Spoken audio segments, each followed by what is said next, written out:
Socialist Sunday, people. How are we doing? Another week's upon us. Another weekend. And it's Easter weekend for a lot of people. Thanks for joining me on the stream. I'm your host, Lefty. Welcome to the Sunday live stream on my left eye.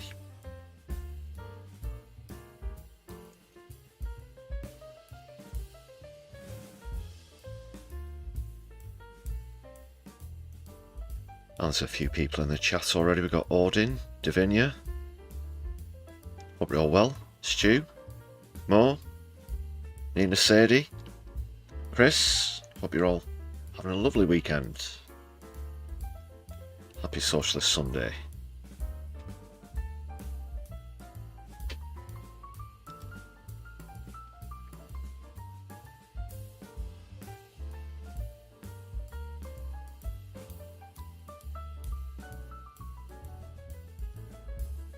Yeah, let me know how you're doing in the chat. Make sure you hit the thumbs up button on the stream and all that business. Hit the buttons, people.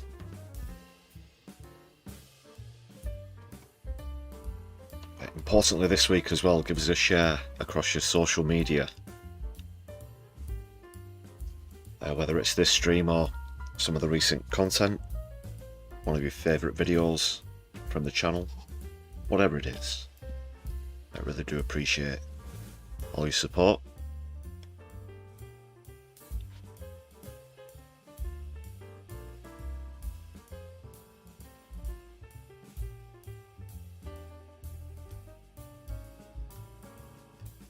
I'll be catching up on a few bits since we were last together. When was that? On Thursday's stream? On Thursday's Brews at 10.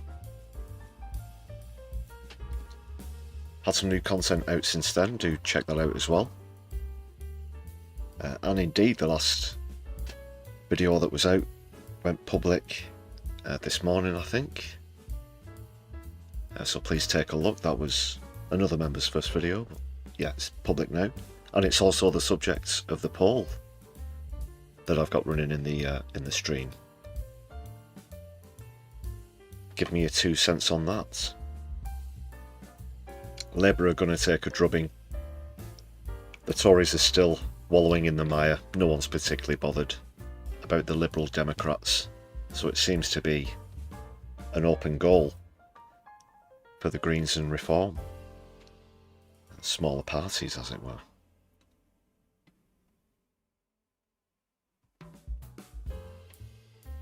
So I think it's got to be between those two, but if you think it's going to be another party, I've added that option right there in the poll.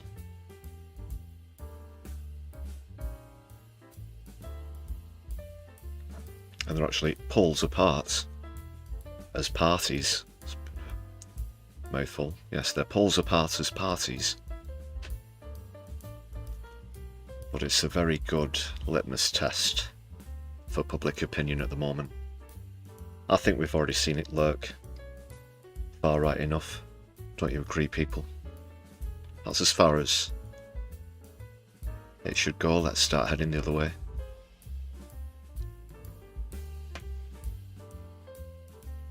And there's a lot of factors.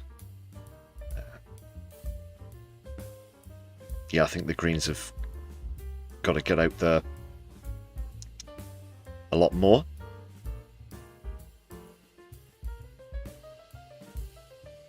There's also been a bit of controversy with Reform recently.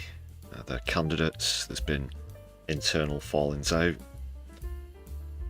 Farage is steadfast in backing Trump, and that's put a few people off. Let's be optimistic, people.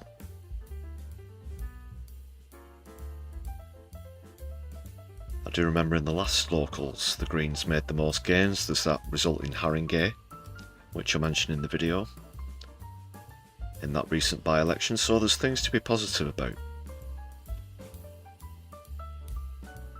Those elections, what will that be, a week on Thursday?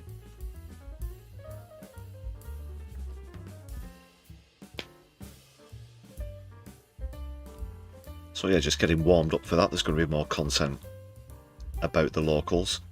Stu, that's a good point though, whilst we're on the topic.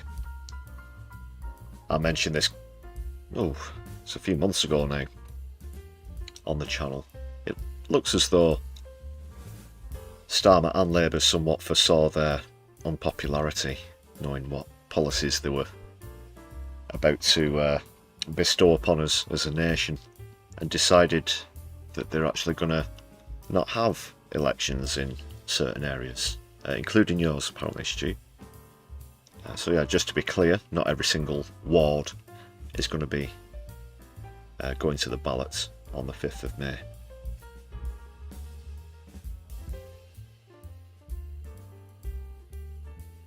Yeah, because they're trying to chicken out and maybe don't want to take the battering that's coming to them.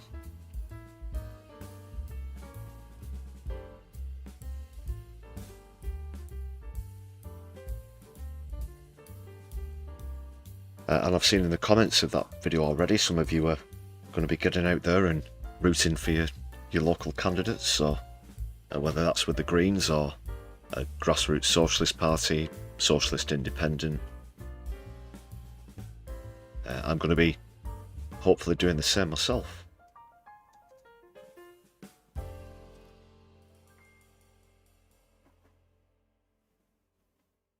Just keep out the right, that's the prerogative.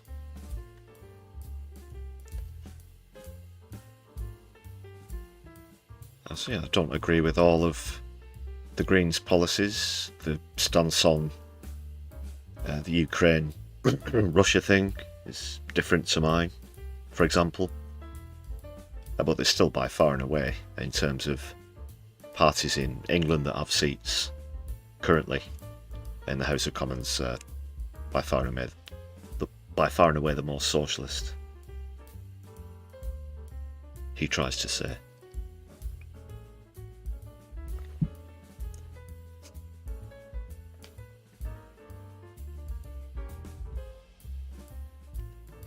What else has been out this week? Well, I did put out the Pat McFadden Experience videos as well, which have been a feature on the live stream. Thought I'd see how they do out there in public. Obviously, the public are able to watch this live stream, but just on their own merit.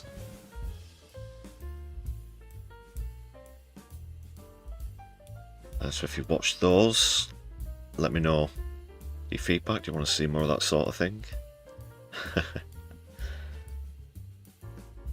But no, we can still do serious politics here on My Left Eye.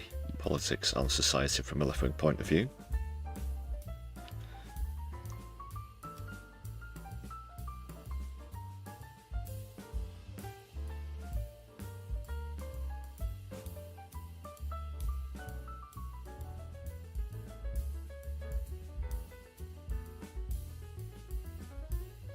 Okay, people, let's get some formalities out of the way, of course.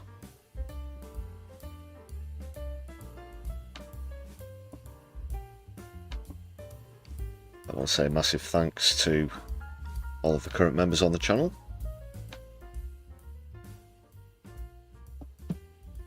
Please consider supporting the channel and joining this list, just 99 pence. If you hit C perks down below, you'll be able to check out some of the advantages of joining this roster of awesome people in solidarity. This Socialist Sunday, you know. Celebrate. It's a Socialist Sunday. Treat yourself to a My Left Eye membership. Just turned into a bit of a game. Who knows or who doesn't know whether gifted memberships will go through. But thanks a lot for all of you've tried, whether you've succeeded or not, to gift memberships to others recently. Very important that you renew as well. Thanks a lot to those of you who've done that. I'll come on to that in just a moment.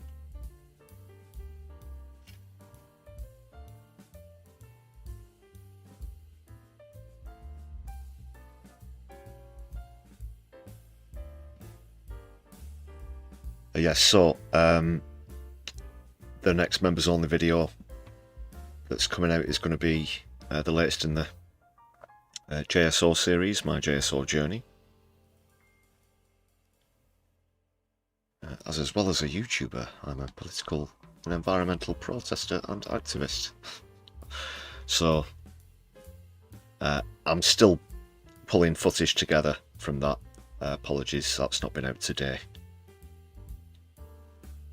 If you've been following the series, what we're up to at the moment, after the big London action phase, was then going to go on to some local marches that happened, and then back to London with what happened after we joined XR at the big one.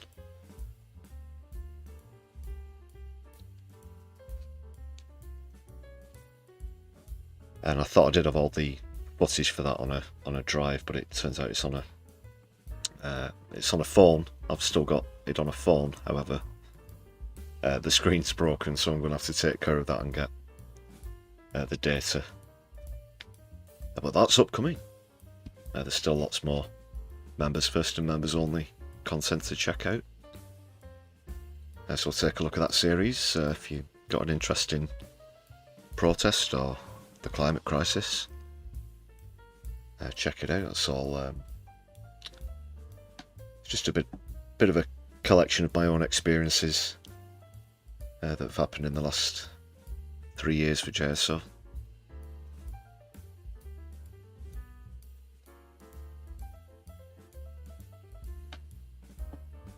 Alright, thanks again, members.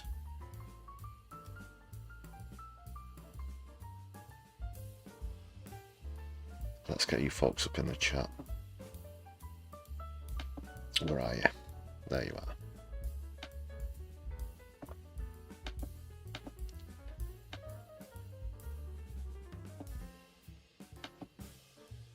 Quick introduction as well to the band who you can hear playing in the background. Yeah, you know, credit where it's due. They do have to lug a piano up the stairs into the studio every Sunday. So I'd like to introduce Herbie Ranger and the Supersonics, 4-piece jazz background music.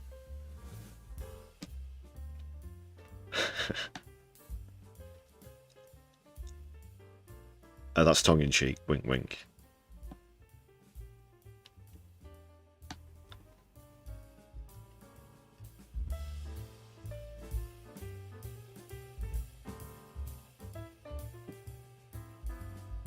We pay them in solidarity, so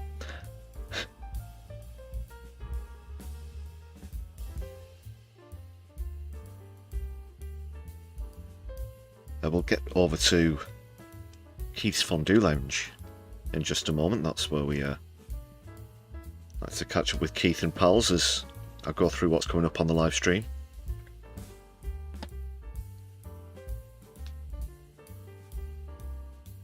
As well as an overview of what he and his neoliberal cohorts have been up to this week.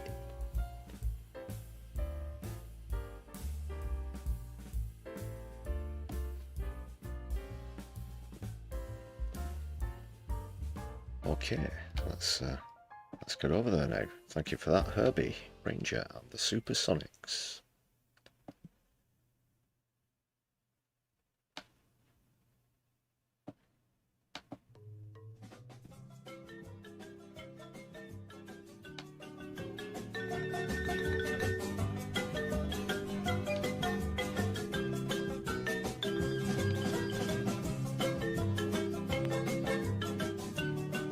Here we are, grab a ball. It's Keith and Co. So what's been going on this week? Well, speaking of the locals, I saw something earlier. Apparently Starmer's not been featuring in a lot of the promotion material, the videos and stuff for Labour. Now I wonder why that could be. Ladies and gentlemen, brothers and sisters, they're thems and comrades alike. Yeah, he knows he's not popular with the public. No personality. He can only say a few pre-programmed phrases. Can't think on the spot. He certainly can't There's no wit about him. Any of the attempts at humour that you'll see at the dispatch box were almost certainly prefabricated by a team of overpaid, like air quotes, comedians.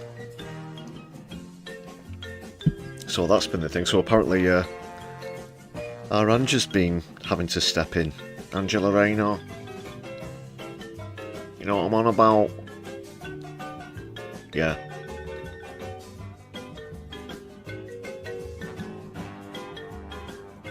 Well, I guess it was... What would the other options be? Rachel Reeves? You know? That just took me straight to Noreen Skinner's incarnation of Rachel Reeves there. She's not had one of those out for a while, actually. I'm hoping to see one, at least before the locals, but yeah. Vote for Labour. Just plan for change. And Keith's, you know, the return of the sausages. So there's been that, as well as something else I'm going to go on to in the live stream. Labour's apparently top secret visit to Israel that the mainstream media seem to have, you know, not been aware of, or perhaps they were, and oh, what's this happening over here? Let's just not even mention that. Our own Home Secretary going having meetings with war criminals. What could, you know? I'm sure that if Vladimir Putin did that, I'm sure that if it was a Labour government under Jeremy Corbyn and the Home Secretary did that with a war criminal, let's say, from another country. Yeah. So I'll be taking a look at that.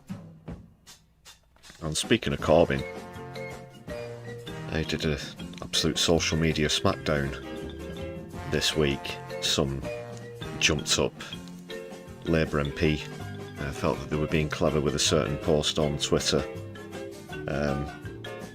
which has since been deleted, but I, of course, do still have access to it.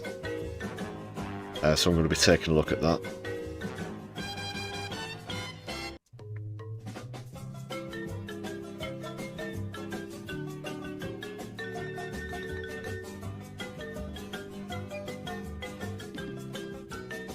So other than that, yeah, they've mostly been trying to shift the blame for the Birmingham strike onto the council.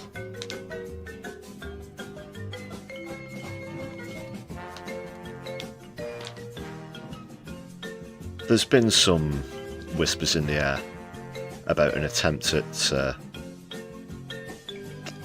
further attempts to what's the word I'm looking for? Not devolve. Sort of disassemble the House of Lords. Remove more hereditary peers, this kind of thing. But they're just whispers in the wind at the moment. We've heard that before from neoliberal Labour.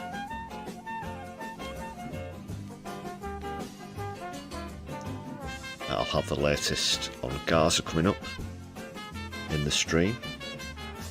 Of course, an update on the attack on that ambulance convoy.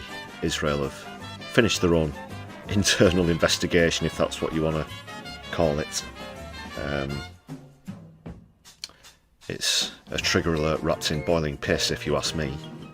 The conclusions that have been made, as well as how people are going to be punished for it or not. So more from that, as well as protests that have taken place as well, including Youth Demand's latest protest down in London. Speaking of which, in fact, this time next week, well, I will have been at that big get-together down there myself, so there's going to be footage and interviews to come. Keep an eye out for that. Thanks a lot for throwing up the Palestine flags in the chat, by the way. do appreciate that, good people. Solidarity with Palestine, as always here on My Left Eye. Free, free Palestine.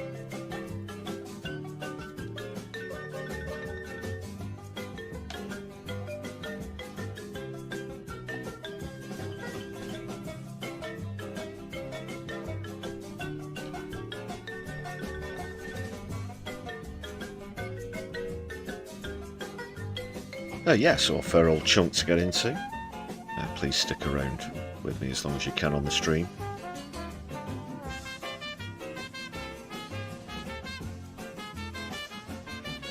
Another quick reminder, make sure you've hit all the buttons. We'll get started in just a moment.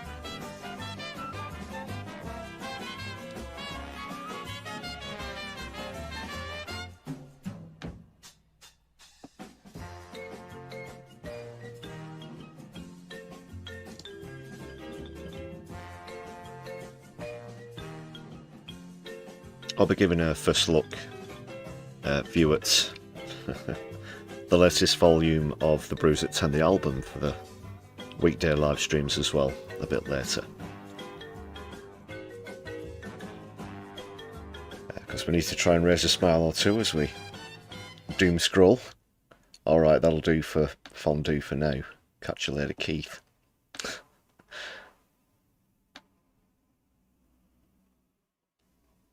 Let's bring the band back.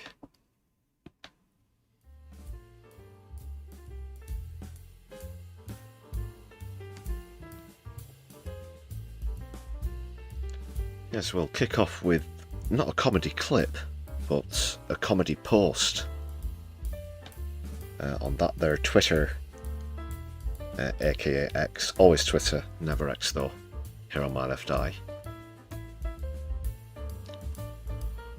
And which as latest reports, shots have been fired. Nina Sadie with a direct hit there. Thank you very much for the gifted membership. So the latest, their gifted memberships appear to be operating at the moment. I've probably jinxed myself now saying that. Seriously though, thanks a lot, Nina Sadie. Do appreciate that. And I'll bring up the membership goal now. That takes us to 91. We did just touch on 100 on Thursday's stream. Unfortunately, since then, some of you haven't renewed, but that takes us to 91. Thank you very much for that.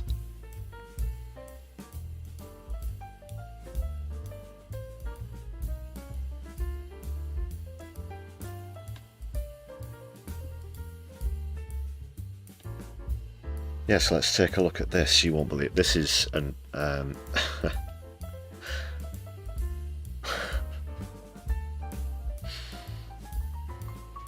some tweets just sum up how stupid Republicans are. Also the hubris, the sense of exceptionalism coming from the White House that we're seeing at the moment.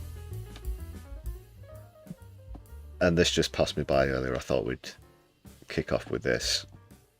Let's go to the... I'll just open my screen up.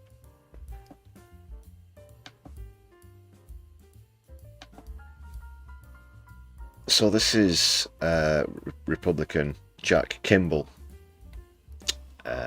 Obviously a lot's been said in the trade war, the tariff war that's ongoing. But this one right here. I'm well aware that China has cut off importing our beef. We aren't the only beef supplier in the world, but China isn't the only huge country either. If they're going to pivot from us, we should do the same and start selling more of our beef to India.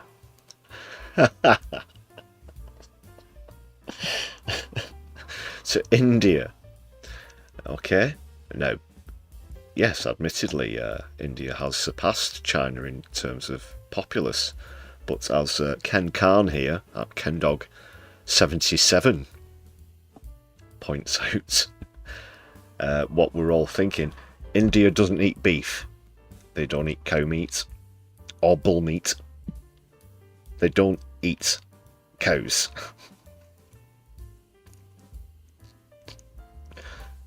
They just don't. They don't eat beef. Most of them, the vast majority of over 1 billion people don't. So that's got you right there. But no, through sheer stupidity and hubris, Jack Kimball here thinks that they can overcome that obstacle. And get this, we can change that. We can change that.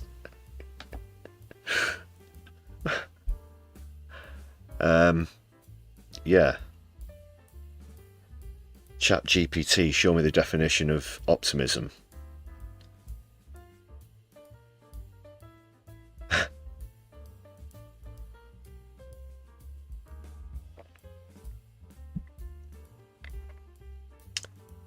More take care. Good to see you. Hope you'll catch up with us later on. Take care, whatever you're doing with the rest of your evening. But we can change that. Okay, you go ahead, and we'll all just stand behind you and laugh.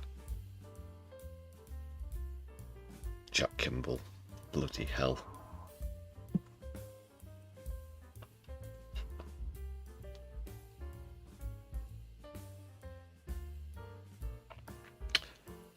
Good point, Nina said. Yeah, they're probably pumping sheep full of hormones and they'll try and call them cows. Pretty sick as it goes anyway. You wouldn't put it past them. Meat manufacturing in America, my God. Don't get me started.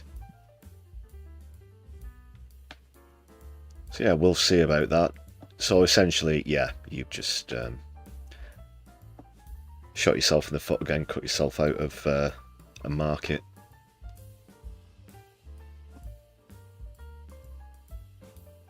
Lots of other countries, individual companies now are going to be stopping exporting to the United States. It's not going as planned. It's not going as planned.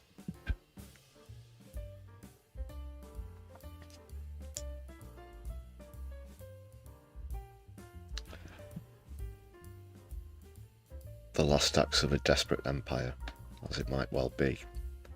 What do you think about that, people? But speaking about dumb tweets, that leads me on to the first topic of the evening. I'll get this queued up.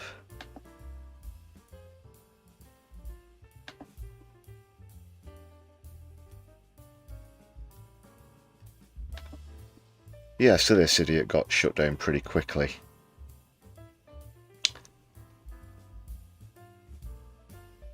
I've got the original tweet here, which was deleted.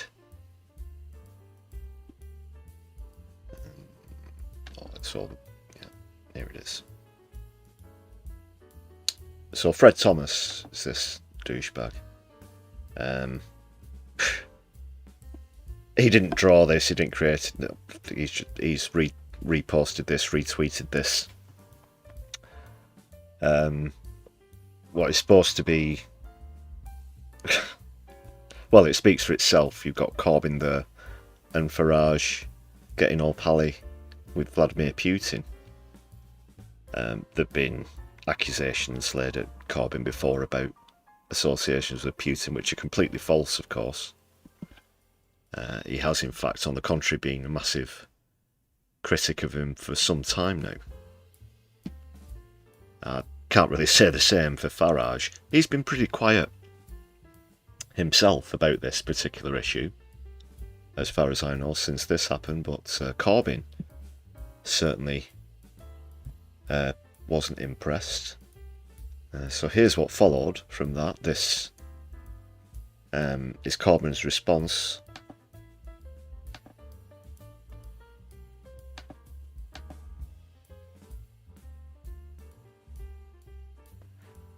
And these idiots think that, you know,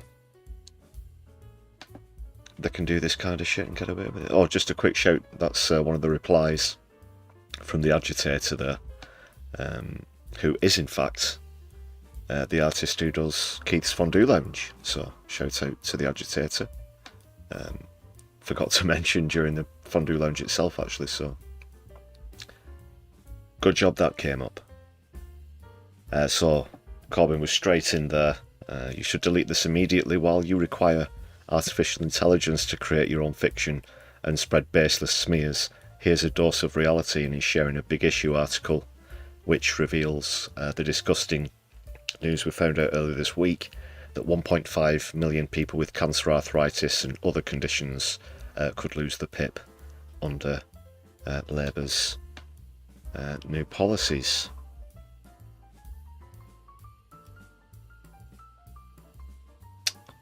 So then he was forced to remove the tweet. You can see at the top there, post deleted by post author, tough shit, Fred. And Corbyn lives rent free inside your head. That's to the point then. Very good stuff there from the Agitator as well. Let's take a look back at some of the other responses to that. And he's not apologised. Of course he hasn't apologised. This was, you know, he's had a couple of days now. Socialist Voice say Fred Thomas, another one of Sir Keir Starmer's, quote, high quality candidates, bringing the Labour Party into disrepute.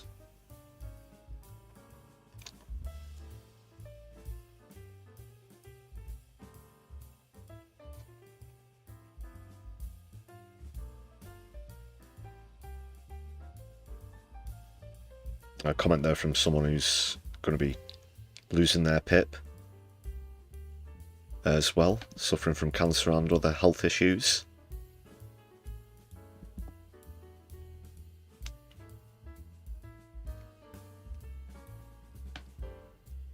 Sorry, I'm just sitting here struggling to sum up the words as to how terrible Labour are, how unfeeling they are, how uncaring they are, the lack of empathy.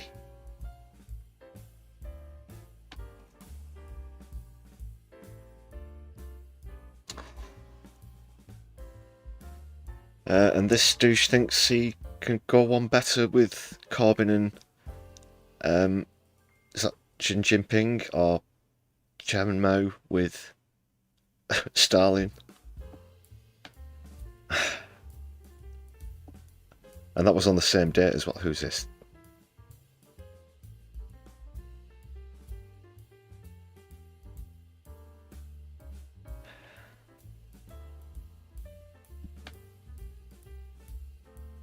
Yeah, so still no apology. Which apparently he's been ordered to do by the Chief Whip, according to this post from JD Black.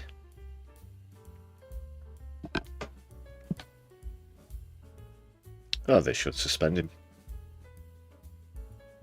Corbyn would have been suspended for that if he was still in Labour, I dare say, so yeah, suspend the bastard. Right, moving on now.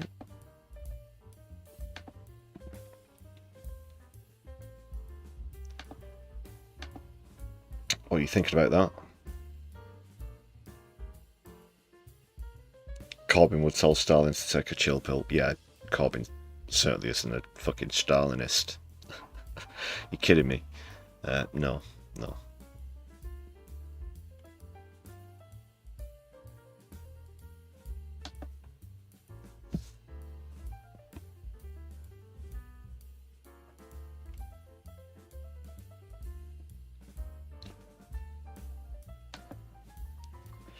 Right, let's go to next, people.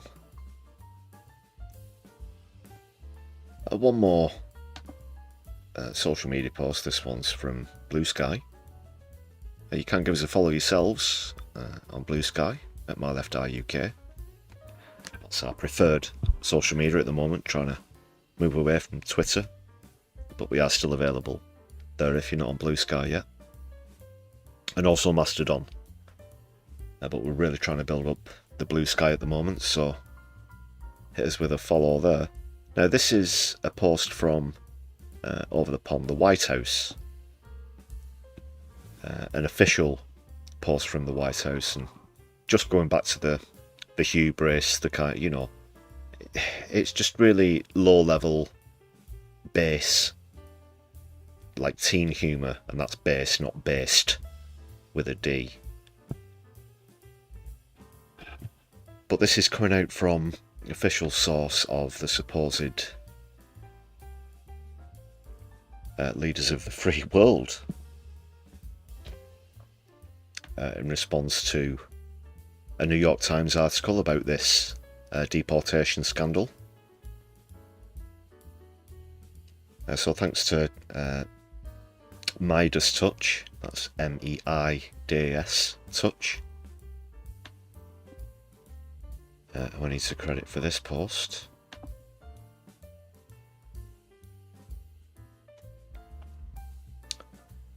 So the original headline in excuse me, in the New York Times says Senator meets with wrongly deported Maryland man in El Salvador. They've very childishly adjusted that to Senator meets with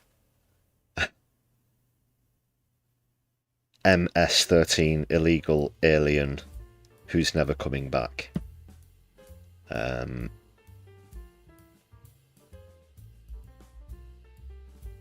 it's been proven that his deportation is illegal. The Supreme Court judge has ruled it to be illegal. They say that he should be returned.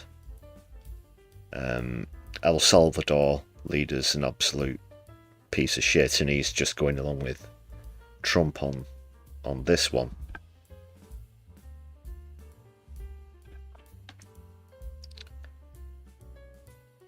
So that's Kilmar Armando Abrigo Garcia. It says the man who was wrongly deported by the Trump administration last month. They met, that is he and Chris Van Hollen, the senator for Maryland. They met hours after the senator said he'd been denied access to the prison where Mr. Garcia has been held in one of these so-called mega prisons, super prisons, fucking turbo prison, whatever. And this is in breach of the law. It's in breach of human rights. Certainly the New York Times are actually doing a decent job at reporting that fact. But again, just a reminder, this is the White House. We're not talking about, you know, we would expect this from other prominent right-wing figures. Certainly at the moment you could see it as something that Trump would tweet at maybe 3 in the morning. Perhaps he just did it through the White House's official account, or he said to someone, you know, make this say this. It's got his fingerprints all over it, let's be honest.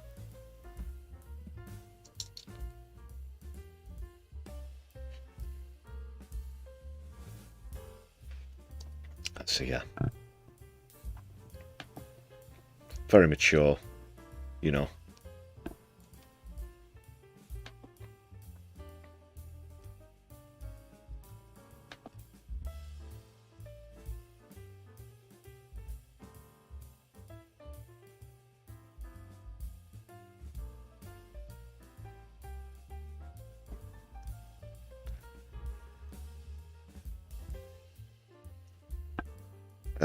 Bit of a philosophical discussion going on in the chat there, I see.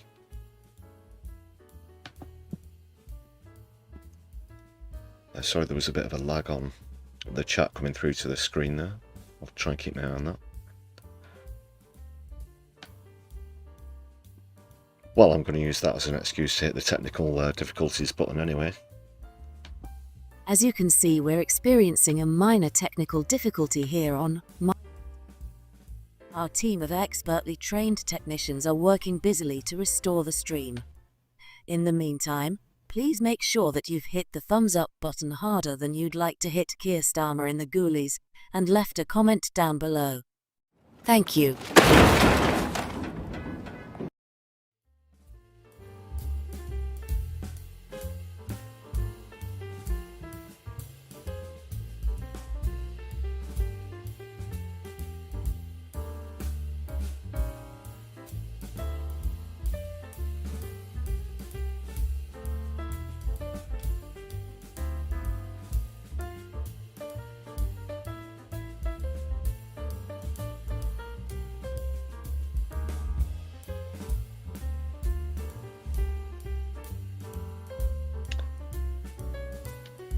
Right, so yeah, we've got the team on that there.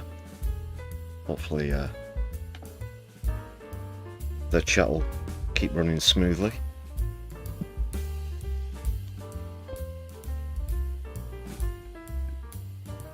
I do know that Bill Hicks joke that you're referring to there.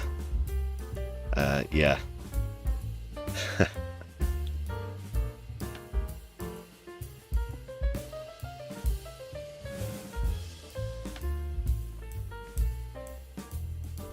It's one of the other ironies, isn't it?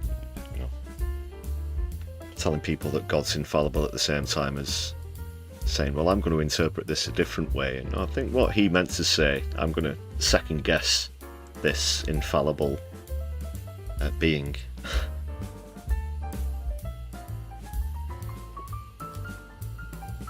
But let's not get drawn too deep down the philosophical road. It's a lot to get into. Yeah, tangent alert, amber warning there. Just going to turn the music down a little, guys. There we go. Okay, yeah, you guys crack on in the chat if you want with that. I'm going to see what's coming up next.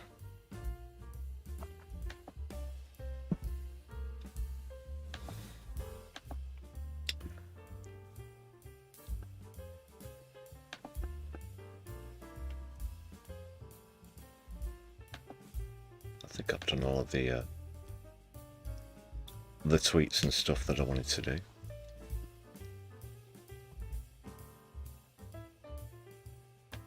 Yeah.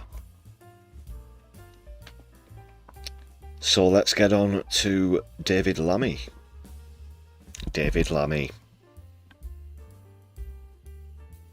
Mr. Defence.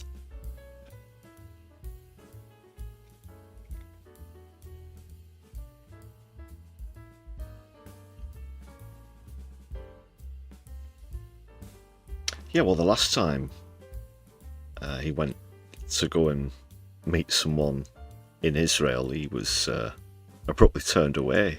Apparently he'd not been enough of a Zionist to be allowed in. Or perhaps it was that they said, you're going to have to go away because we're supposed to be talking about this kind of thing in secret. And that's what he's done.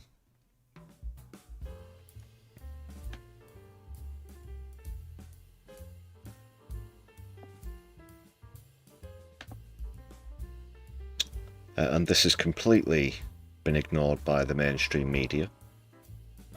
So this came out on Middle East Eye in an article by Peter Orborn, who I'm sure a lot of you are familiar with, and you might have seen him on Double Down News and other things recently.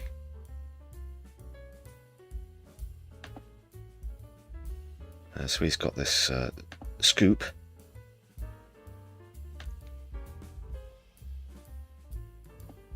There he is, and the subheadline there, the British government wanted to keep this visit quiet, and journalists in the country were only too keen to comply.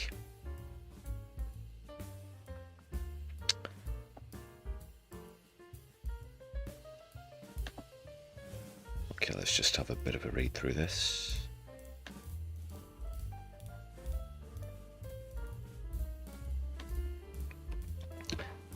So he says, in theory, the role of the media is to tell the truth and hold power to account. British newspapers and broadcasters have not fulfilled this function when it comes to Israel and the Gaza war. On the contrary, British journalists have repeated the lies promoted by Israeli and British politicians. Some have produced fresh lies of their own, effectively acting as propaganda arm of the Israeli state. And we've seen a lot of examples of that, from the wording of headlines, for example, pointed out many examples about that, and indeed there's the latest example of that to come on the live stream that I'll be going into, as this story and article takes us into the subject of Palestine.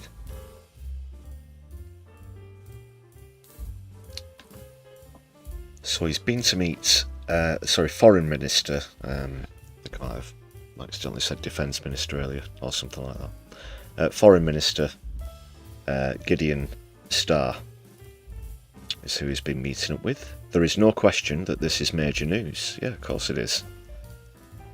They were meeting just days after Israeli authorities detained and deported 2 Labour MPs. We remember that. A month after Israel broke its ceasefire with Hamas, opening the way to a fresh round of atrocities, and almost 2 months into Israel's latest illegal blockade of Gaza. All this amid growing speculation that Israel is pressing for a new war on Iran.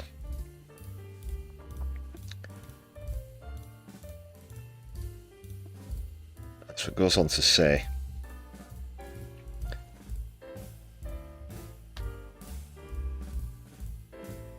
just about Benjamin Netanyahu. Most people would expect such an individual to be treated as a pariah by a British government that regularly waxes lyrical on the rules-based international order. Instead, Britain rolled out the red carpet with one difference. Tsar's visit was kept secret, unannounced by either the Israeli or British governments.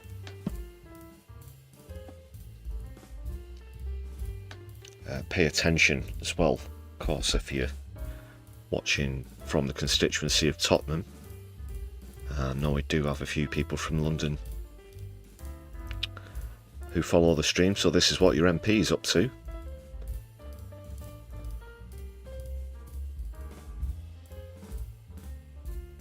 No mainstream British newspaper followed up on the story. It only emerged that Sarr had met Lammy in London after the Israeli government confirmed later on Tuesday that the two had discussed Iran's nuclear programme and ongoing negotiations to free Israeli captives in Gaza. Of course, it's must be up to us and Israel to decide what a third country's nuclear programme's going to be.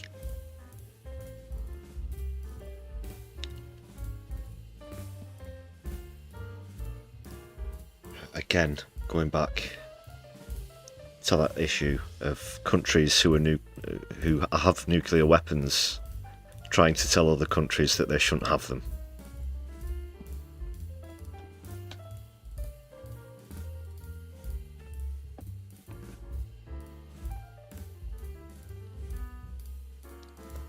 It would be reasonable to expect the British Foreign Office to release a statement on the meeting, as is normally the case, and especially because Israel has done so, but there was no formal statement on Tuesday, and the Foreign Office declined to comment on the record in response to multiple requests by Middle East Eye.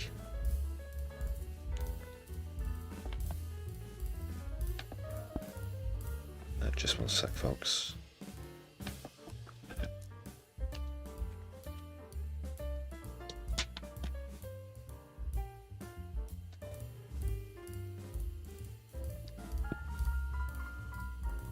So this has been labelled utterly disgraceful, and Peter Orban says let's try a mental experiment and suppose that Sergei Lavrov, the Russian foreign minister, had been quietly smuggled into Britain to meet our foreign secretary.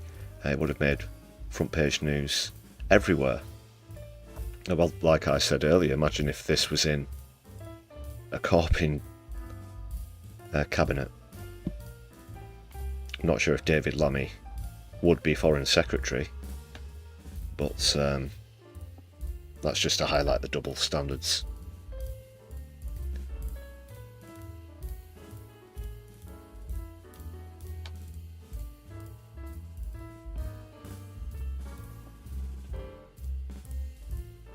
Here's another interesting development though. On Wednesday evening, Middle East Eye reported that 2 legal groups had formally submitted a request to the UK's Attorney General and Director of Public Prosecutions.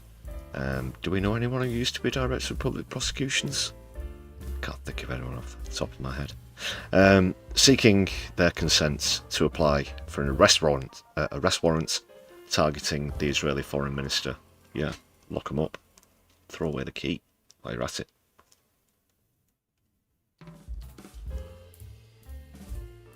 In fact, don't even manufacture a keyhole on the door, as will not be required.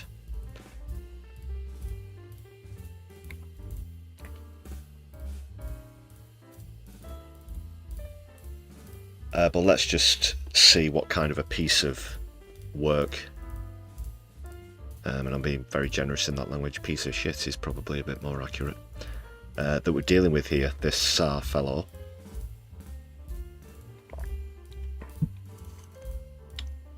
doesn't have a great CV, let's put it that way.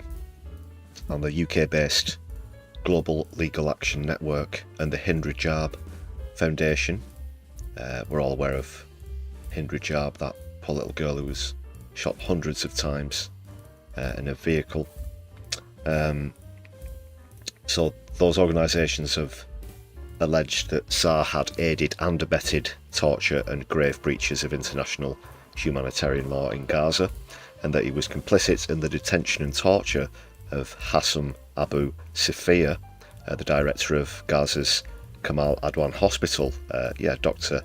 Safia, of course, that case is ongoing. Illegally detained, taken captive late last year.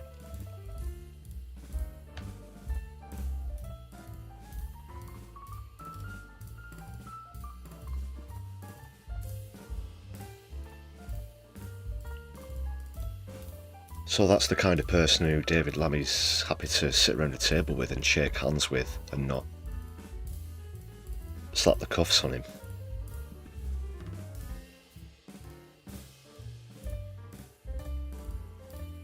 I'm ashamed, I'm appalled, not just about how these actions supposedly represent people like me as a UK citizen, also as a former Labour member myself, to see what the party's become. To think about, I did campaign for Labour for years, and the message was progress, the message was peace, the message was social equality, the message was people of the country, the entire population, standing together, helping each other out, about a fairer and equal society, and on a broader international sense, certainly with a message of peace and an anti-war stance. And now look at it.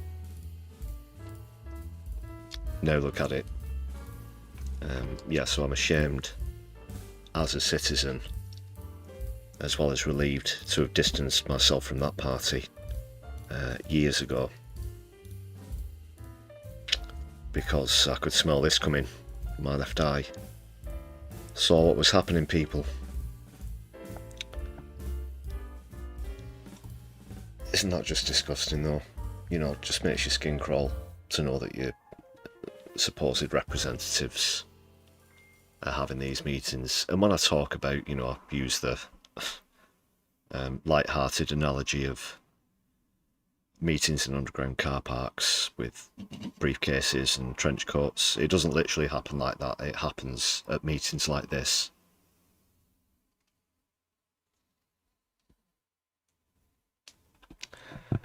Although with the current rate of MPs that we've got at the moment, it's most likely to happen in some sort of backstreet knocking shop. But there you go.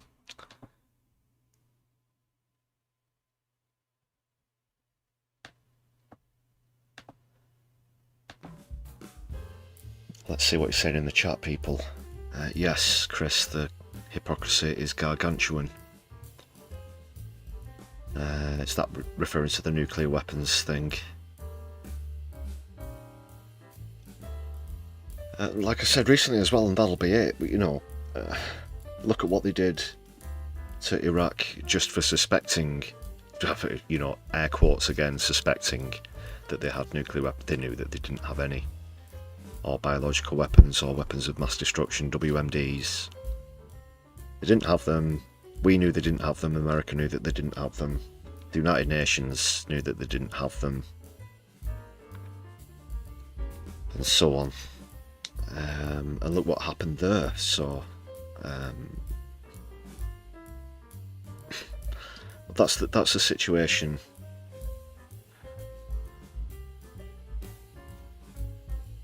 That's the situation that the circumstances have led us to, with the international powers that be lying where they lie currently, with, you know, the United States, etc. Any country that wants to develop nuclear technology, be it for energy purposes or military purposes, that is supposed to be in the sense that it's a deterrent for other countries. Any nation that wants to do that, again, even if it was totally, there's no malintent there, it could just be to develop nuclear power stations, for example. But that puts a target on your back now. America, nuclear? A country is going nuclear? How dare they? Just don't look at our thousands of stockpiled weapons. They don't even know where they all are, for God's sake. They've got so many. They've lost fucking hundreds of them. How do you know? It's not like, oh God, you know, bought a pack of pens the other day and now they've all gone. We're talking. It's not falling out your back pocket, has it?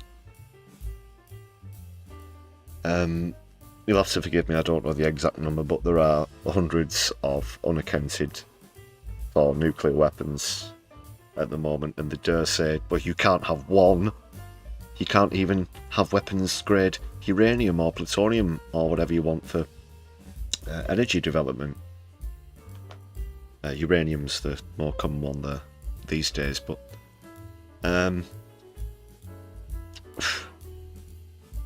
yeah, rank hypocrisy.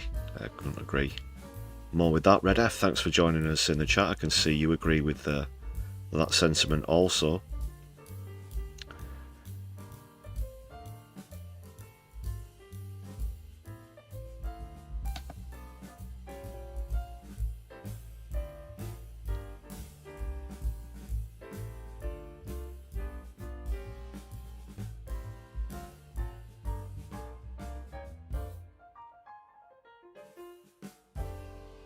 So well done, Middle East Eye, for sharing that article as well. Do check out Middle East Eye.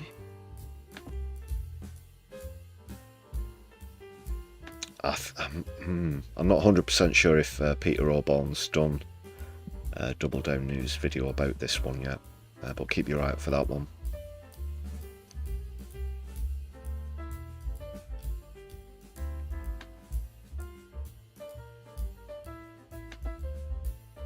So that takes us into the broader issue of Palestine and the illegal occupation.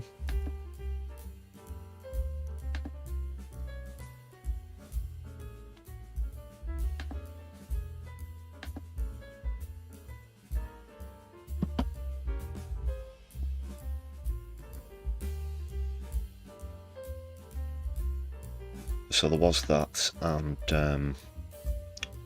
just want to highlight a couple of other stories that have come out since I was last with you on Thursday on a stream.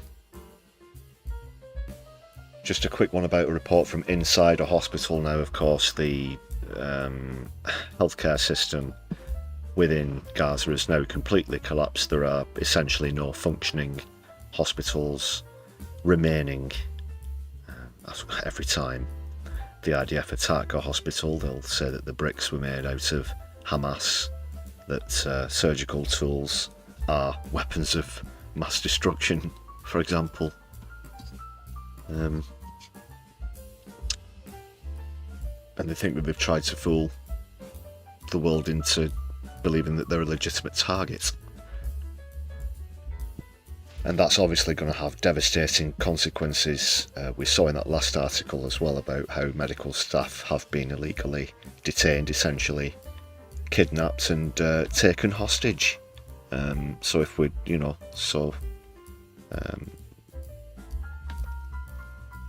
so dedicated to hostages being released, again, that leads us to another double standard. Right, let's see what's happening here, people. Sorry, I was struggling to get my words out there. It's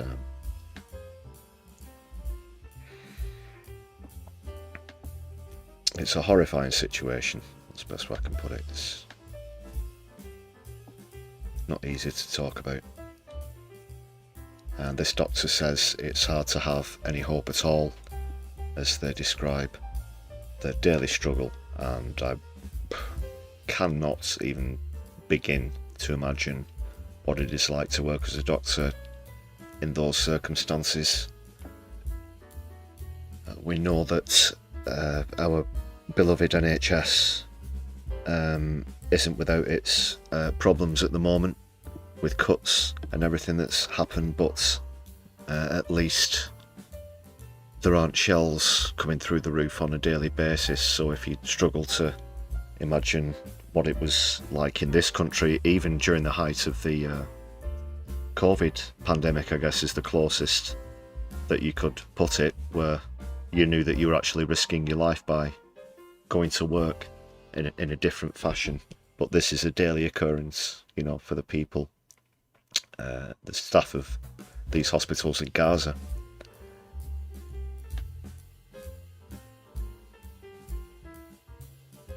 So this is Dr. Wissam Sukar. She's picking her way through the devastated streets of Gaza City as she talks to the reporter. Around 50 minutes it takes her to get to the clinic.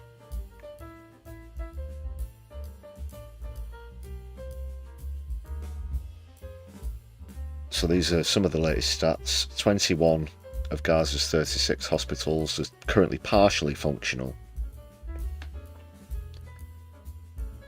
Supplies, of course, are running low.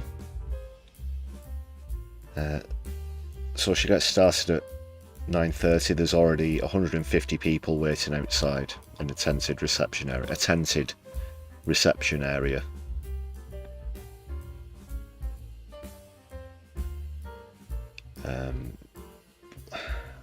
Just again, have to admire the sheer willpower of these doctors. It's unimaginable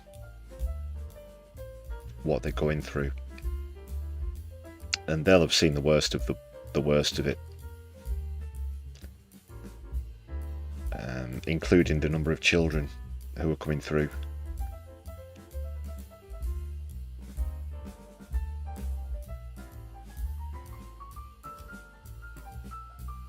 People are coming in with burns because as cooking gas has run out, families have taken to using open fires to heat food, and that's led to an increase in serious burns. Another child there with mosquito bites.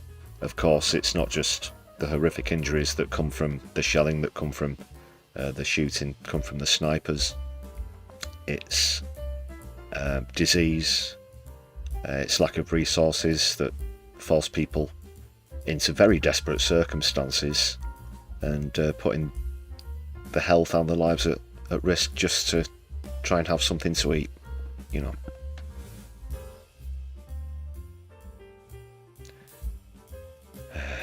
This being the P.O.V, they've had to stick in the line that Israel have accused Hamas of using the hospital to build a command and control centre. They must have a lot of command and control centres then, Every single hospital. Oh, that's bollocks, it's a lie, we all know it's a lie.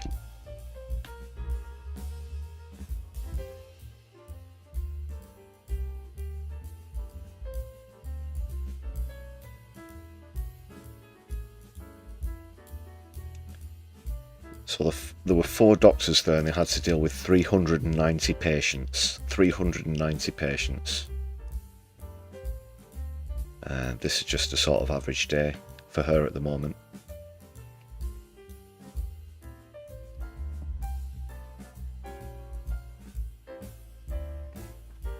Just finally, she says, like every Gazan, I have a daily struggle to secure clean water, food for my kids, we don't have electricity, so it's really hard even to charge the battery for your phone. Most of all, it's really hard to have any hope. And she goes on to say, I feel I live in a nightmare that doesn't end. When will this war end? She asks. Harrowing circumstances. Solidarity, as always.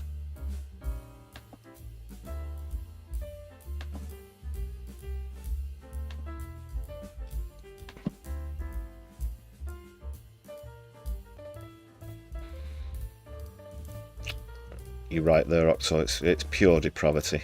It's pure depravity.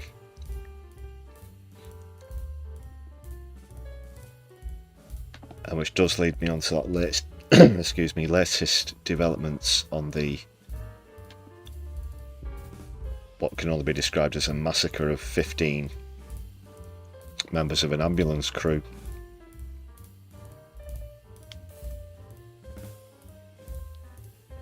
One of the victims took some footage on the mobile phone that's got out and was published around the world, and this has led Israel to have to backtrack on the original bullshit story about the ambulance acting suspiciously and containing terrorists again. Oh, the spark plugs were made of fucking Hamas. Your wheel arches are made of terror.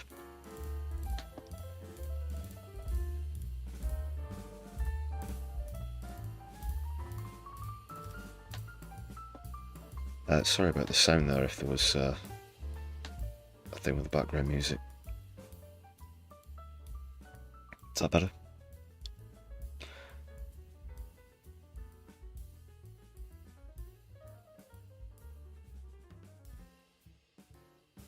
Yeah, so they've been allowed to mark their own homework again. They've done an internal investigation, and the results of which the result of which is equally appalling as the original atrocity itself. They've described it as an operational misunderstanding. Okay. We'll get into this article just 1 second, people.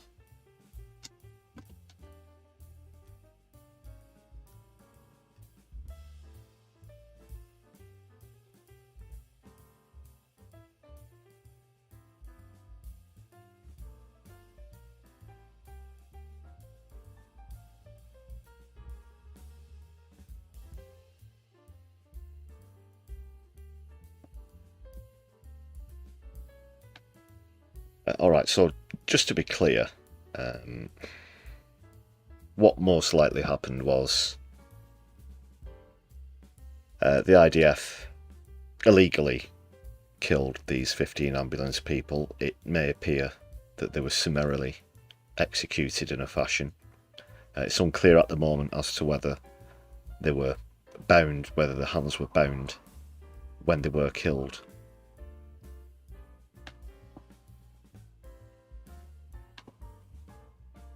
And as the thing usually goes, first of all, Israel deny it, and then obviously it's shown to have happened, and then they'll try and cover it up. Nonetheless, they'll fail to do that, so then they'll try to blame Hamas as the next step. And from there, they do these internal investigations, as it were.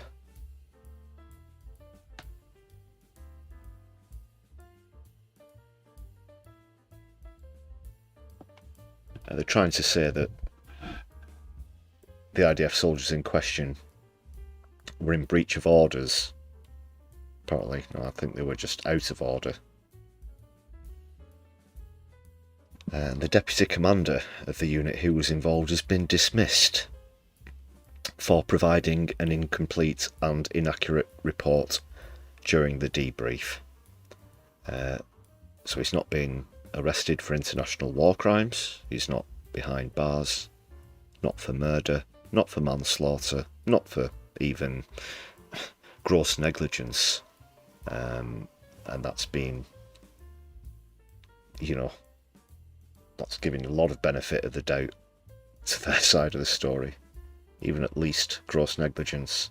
No, they've been dismissed. And they could be back in some other job, some other element of the IDF within weeks or months, who knows. One of the 15 killed was a United Nations worker, as the article reminds us. The convoy was from the Red Crescent Society.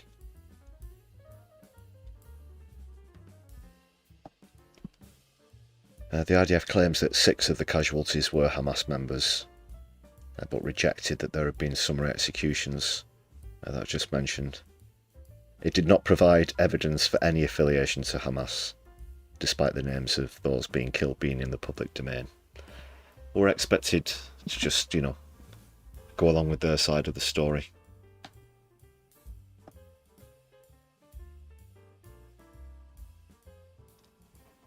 They still actually think that we believe that they're the victims, not just in this escalation, in the whole thing. That's one of the most sort of insulting things to the intelligence as well.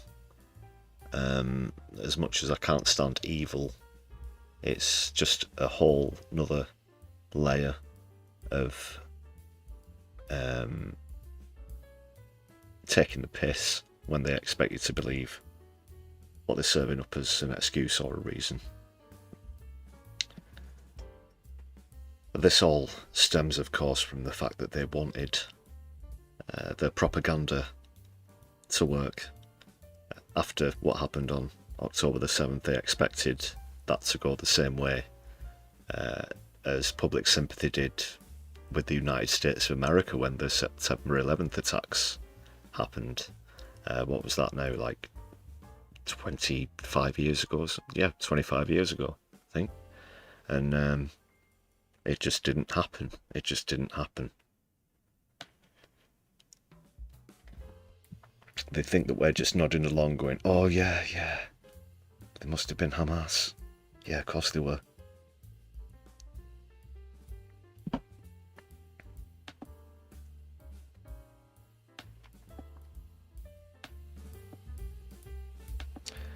And you had David Mensa on there, didn't you?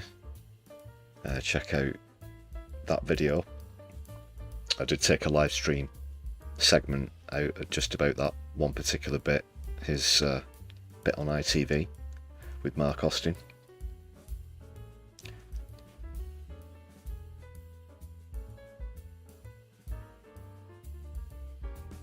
And of course, you'll find these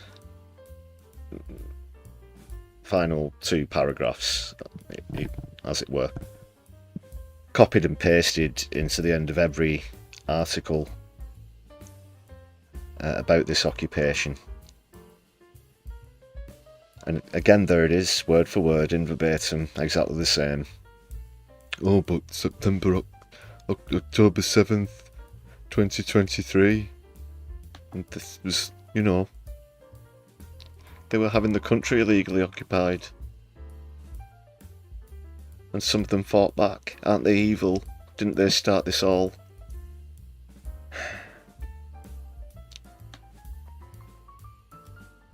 It's like they can't publish anything without having those final sentences in there. Operational misunderstanding.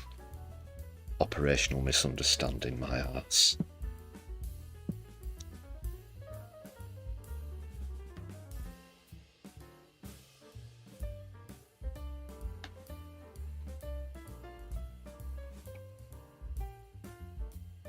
Yeah, exactly, Odin. Why would you handcuff a dead man? It's like a bit in the... what was that? One of the Batman films. He's probably wondering why you'd shoot a man before you throw him out of a plane. Yeah.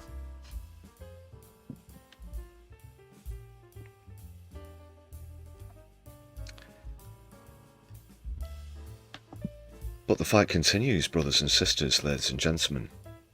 they, thems and comrades alike. The pushback against Israel continues. The support for Palestinians is ever increasing. And let's see some of the recent goings on.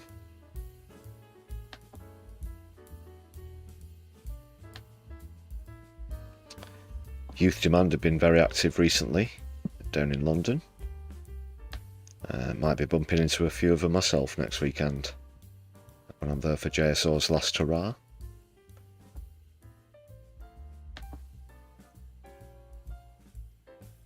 So this weekend they did an action on London Bridge. I did feature in the members only video some of the footage of when we shut down the bridges there, so good to see that's still going on.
That's a bit of the Youth Demand protest there. Well done, solidarity with Youth Demand.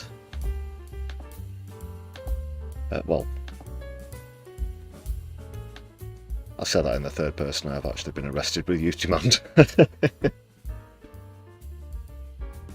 I mean those particular people who were taking part in that action, of course. Solidarity with them. I have been getting FOMO recently. I can't say. I can definitely say that I have been looking forward to getting down there again.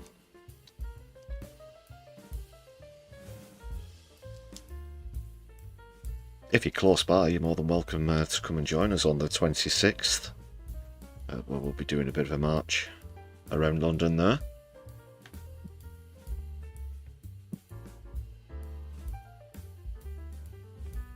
Desdog, thanks for joining us in the stream.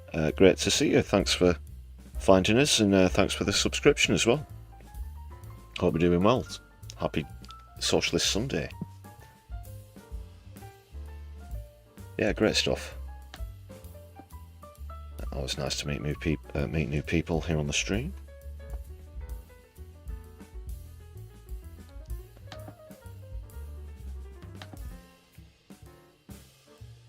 Well, yeah, so we just saw that action on London Bridge, but it's on the broader sense about non-violent direct action, as we like to call it.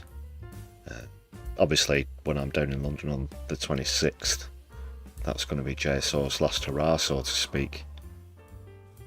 But former Green Party leader Caroline Lucas and one of Extinction Rebellion's founders, Rupert, that's Rupert Reed, think that they've come up with some sort of alternative. So, well, let's see what they're proposing, and then I'll sort of add my 2 cents to that as someone who has been arrested with Youth Demand and JSO.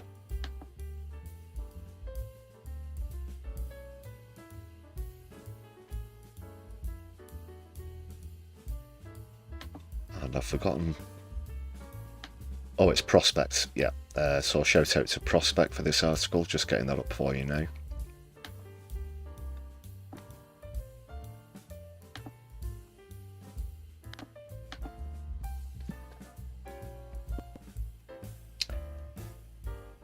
That's Rupert. He's one of the XR founders who I mentioned.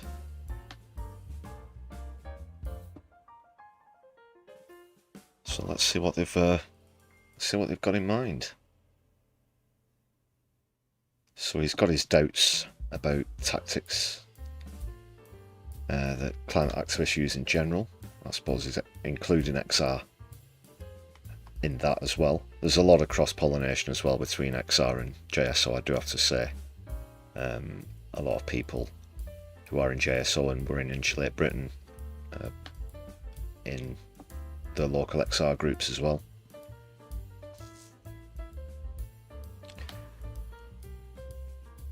So it's called the Climate Majority Project.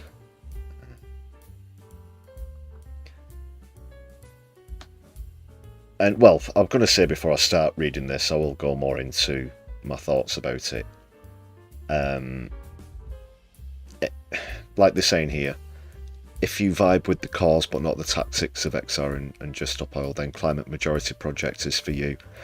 I don't think there's any doubt in the public's mind about the severity of the climate crisis. I'm sure that, and I know for a fact statistically that most people are aware of it. God, knows how many reports I've read, how many statistics that I've seen over recent years, not just since doing action with JSO, but for many years before that as well. So aware about the need to highlight the crisis when it's there. Believe me, I've been there. I've done that. I've bought the orange T-shirt. Well, I didn't buy it. It was a gift. But that is not the problem. The problem is government inaction. The problem is government inaction and the corporations, as succinctly as you can put it.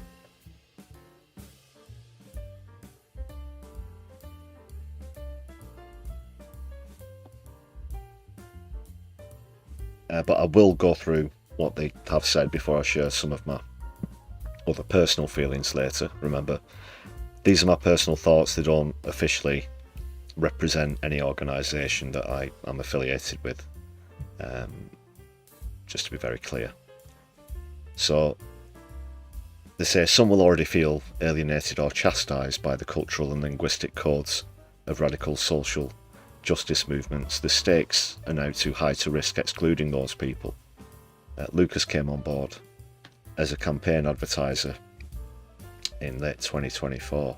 Just a reminder as well, Caroline Lucas has been arrested herself at it was an anti-fracking protest. I can't remember what year that was in, maybe around 10 years ago, 10 years or so ago. I'll throw 2013 out there. So she has a history of this as well.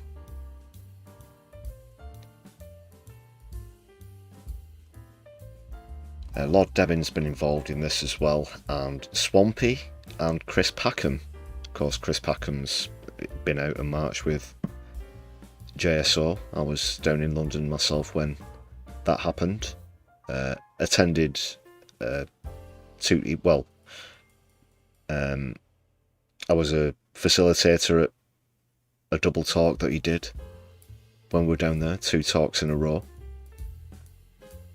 That's been involved with it. And Swampy, who was so Swampy was came to prominence as a climate activist in the 90s against it was airport expansion, was at Heathrow, and tunnelled underneath the construction works for some considerable time. In fact, it was pretty big news at the time.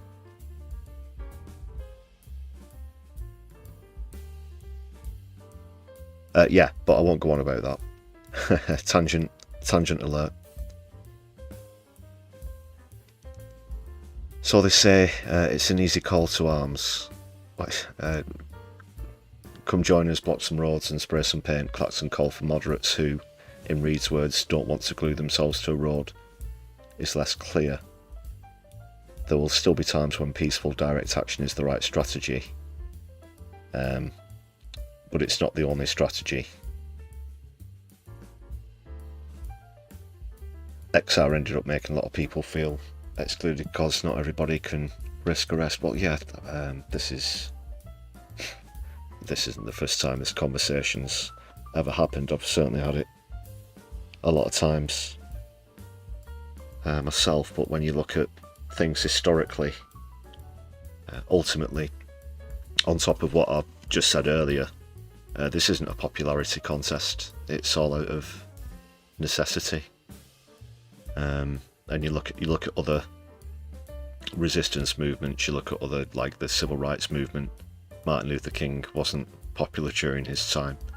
The suffragettes weren't popular, and certainly JSO's tactics are a lot more non-violent than theirs were, and they were successful in winning votes for women. There's lots of other examples. I could cite the Freedom Riders. That's another one from the civil rights movement. So it's about, if they talk about efficacy,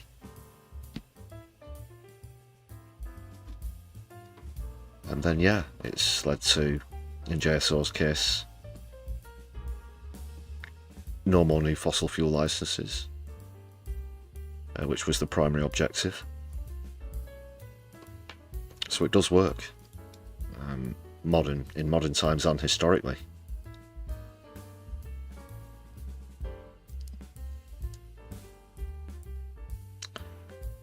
I'll say as well, I was going to go into this in the members only series as well. They're not very clear about, they're very clear about what they want to move away from, but not what they're going to do instead. Or they're certainly very vague about it so far. But if current sort of methods are anything to go by, it's more about sort of the visual drama of things like these dead-ins that XR do, for example. And I'm going to be sharing in the next episode actually quite a few examples of that from the big one that happened in April of 2023. And basically they did manage to get huge numbers of people down there for the big one in London, where again they weren't doing the same kind of non-violent direct action that JSO were. They were doing this more theatrical stuff with die-ins and whatnot. And this was over a couple of days as well, by the way. This wasn't just on one day. Completely filled Parliament Square. Some say hundreds of thousands of people attended, and it barely got a column inch. Like it barely got a column inch in the headlines. And then this sort of overlaps with the start of JSO's slow march phase, and I think it was just days after that, literally all three people did a march, a slow march in a road, got arrested, and it was all over the place. It was all over the papers.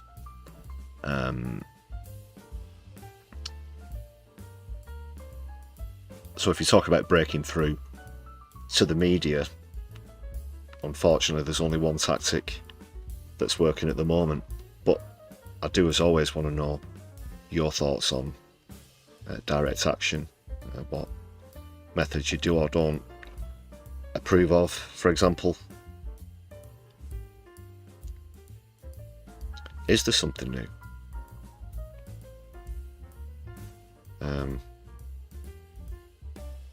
For me, I just think the main difficulty is actually getting, people to consider taking these kind of actions, even if they don't want to end up getting arrested or whatever it is they want to do. It's it's jobs, it's lives, it's such and such, and it's kind of relaying the message that if we don't take action now, then further down the line people will regret that they didn't, and there'll be no way back by then. Okay, don't set me off, don't set me off. I just thought that was pretty interesting.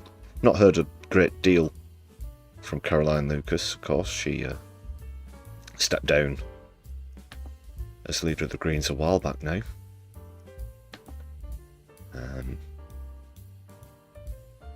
And her successor, or co-successor, I guess, Carla Denyer, is going to be featuring in a lot more content in the future here on My Left Eye.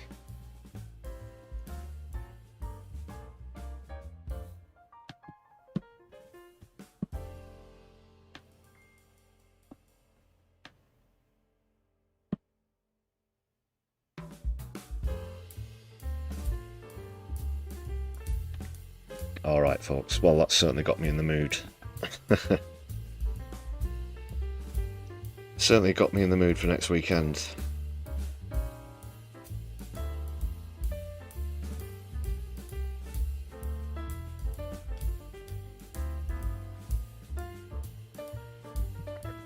And you'll be getting all the exclusive content first, you lucky people, you lucky subscribers here on My Left Eye. And of course members will be getting first look views at the footage I'm going to be putting together there. Exclusive interviews and whatnot. If I dare sneak in a little bit of self-promotion once again. And make sure you've hit the thumbs up button and everything, people. Right, I'll see where we're going to go to next. Let's try and go to something a bit more light-hearted. We've done quite a few really hard topics tonight. Climate change, just one of them.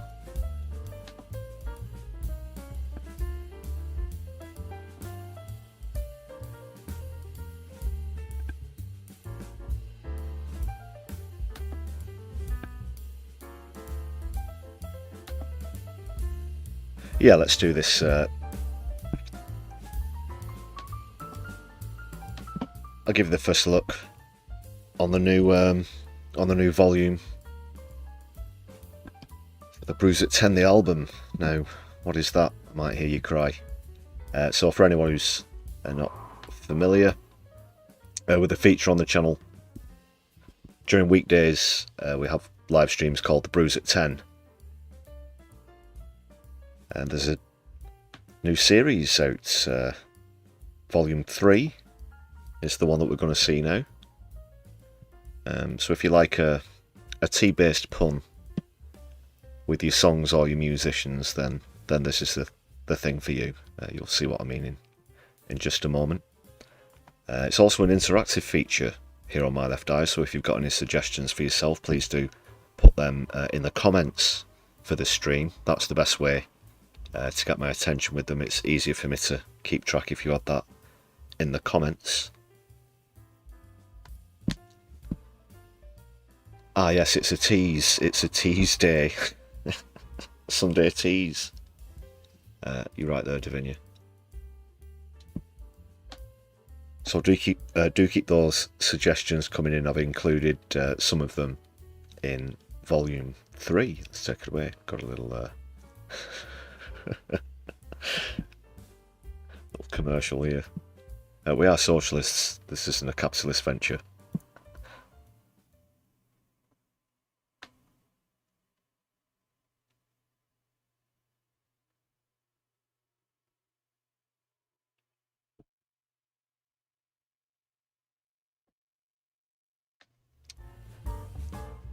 Actually, you're going to have to give me 1 sec here. Oh, sure, I'd put it in already. I've not put it in the the broadcast software. Just let me check. Sorry, I've got a lot of stuff in here. Ah, I know.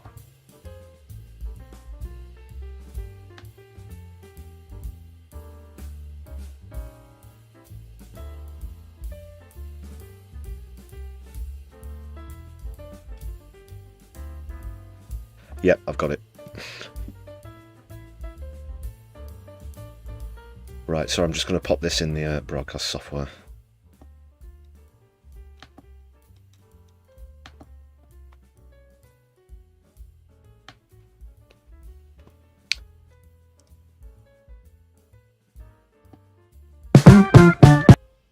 Yeah, I know what you're thinking. It better be worth it. There we go.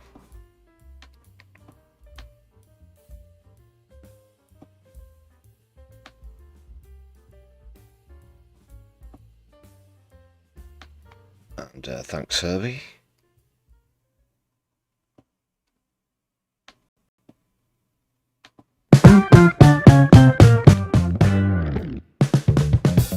Do you like a hot tasty beverage with your music? Then My Left Eye has got a treat for your ears.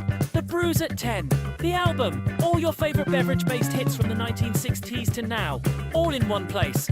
Volume 3 is now available, featuring Smells Like Teen Spirit, Nirvana, Born in the Brew USA, Bruce Springsteen, Tragedy Tea, The Bee Gees, The Lemon Tea Song, Led Zeppelin, Tea Will Rock You, Queen, plus many more. Order now.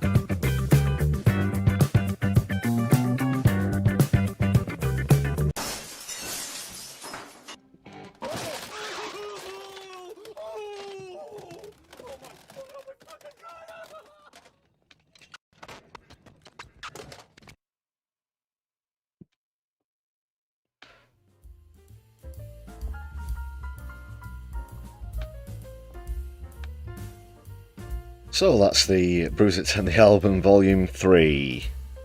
Please do keep your contributions coming in there. That's a good one, Nina Sadie. Only brew. Python platters. Just write that one down. Tease for fears. Tease me. See? I've got quality contributions as always, kicking off the puns a little bit early. Right, one sec. Just jot a few of these down. Well, actually what I'm going to do is, I'm going to make, okay. I'm just making a note here of what time I put it in the stream, so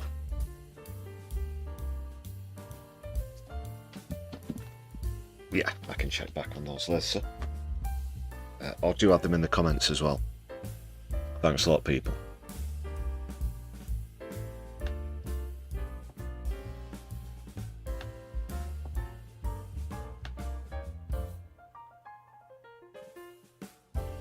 Yeah, sorry I was a little unprepared when I was bringing that clip in there. I thought I did have it, but it was last week, so I didn't want to accidentally play last week's, which I almost did.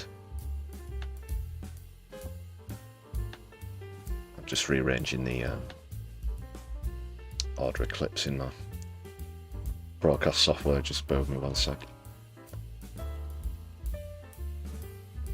Okay.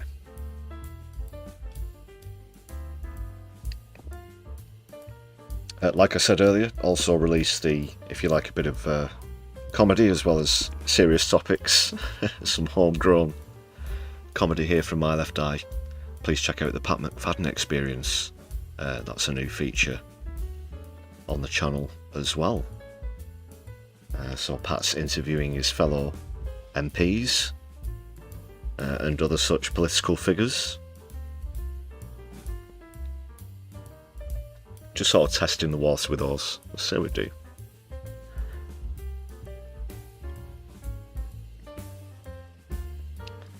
And let's see if it's got legs.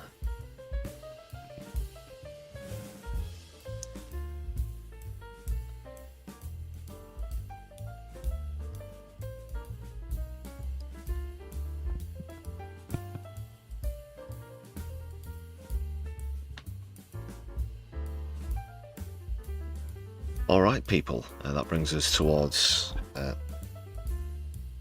the end of the stream. We'll just nip back into Keith's Fondue Lounge for another quick gate crash before we say our goodbyes, and please do stick around though. I'm going to see if anybody else is live at the moment.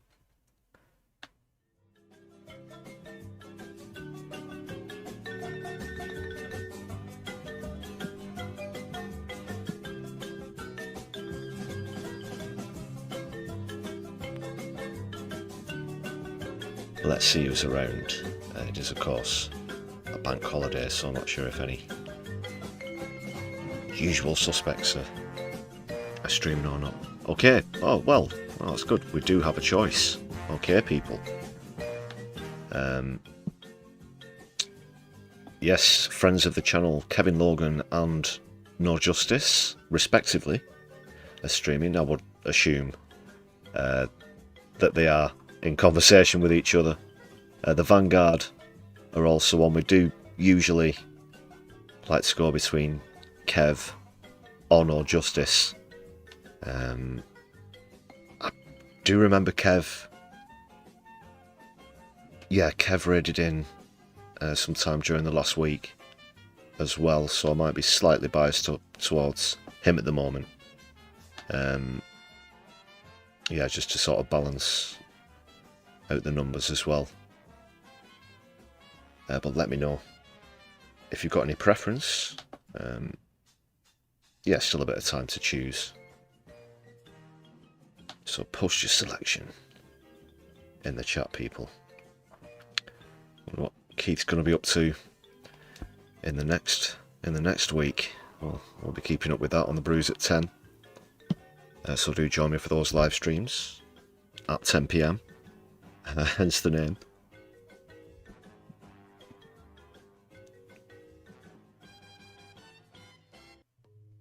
Doc, is that Japanese? I don't know if I follow that particular channel.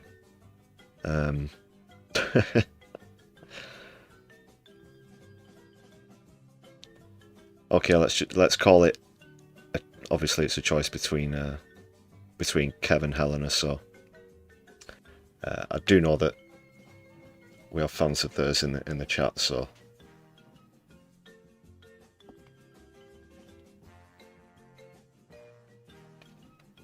Yeah, let me know.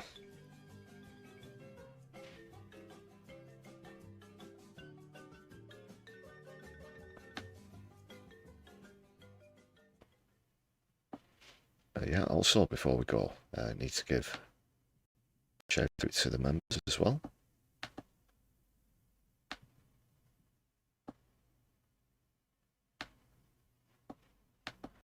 Just bring the band back in. I'll have to remove the chat as well.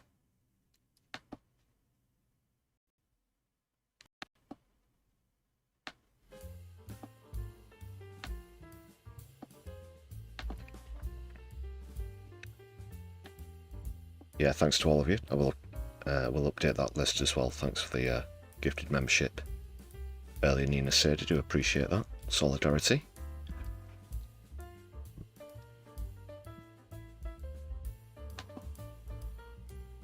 Okay, we're going to go into... I'm going to flip a coin here. I'm going to flip a coin.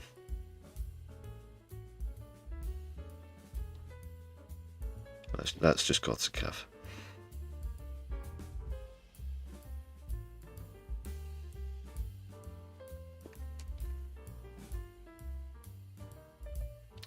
Alright, thanks again, everybody on the list as well.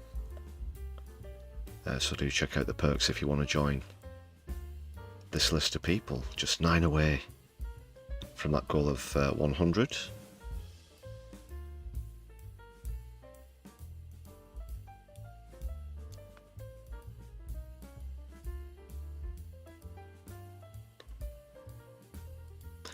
Doc, thanks for the thanks for the update on that live stream suggestion as well. A railroad crossing live streaming video near the Hoya station on Seibu Ikebukuro line in Tokyo. Apologies about my pronunciation there. Well, I'm glad that we went with Kevin Logan instead in that case. But thanks for the suggestion.